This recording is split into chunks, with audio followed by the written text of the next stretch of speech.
मैं रोजा हूँ और साइंस के मुताबिक जब आप रोजा रखते हैं तो ऑटोफेजी खराब डीएनए सेल्स को खत्म करती है, सोजिश कम होती है और कैंसर का माहौल कमजोर हो जाता है। जिस्म पुराने और खराब खलियों को तोड़कर निकाल देता है, मुदाफ़ती निज़ाम नए खलिए बनाता है और सोजिश कम हो जाती है। ये अमल एंटी एजिंग, एंटी कैंसर और एंटी डिजीज है।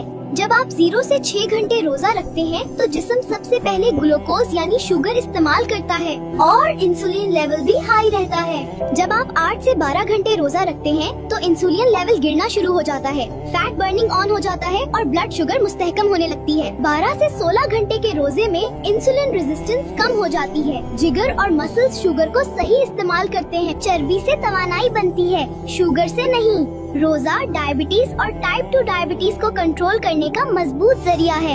हाई ब्लड प्रेशर में रोजा रखने से इंसुलिन कम होता है, नमक की मिकदार कम जमा होती है और खून की नालियां रिलैक्स हो जाती हैं। इसीलिए रोजे से नसों का प्रेशर कम होता है और ब्लड प्रेशर कुदरती तरीके से कंट्रोल हो जाता है। मोटापे और पेट की चर्बी के लिए रोजा इंसुलिन को कम करता है, चर्बी जलने लगती है और हार्मोन्स का तवाजुन बेहतर हो जाता है। पेट की चर्बी कम हो जाए तो ब्लड प्रेशर, शुगर और दिल सब कंट्रोल में आ जाते हैं। दिल की बीमारी में रोजा रखने से खराब कोलेस्ट्रॉल कम होता है, अच्छा कोलेस्ट्रॉल बढ़ता है और खून जमने का खतरा कम हो जाता है।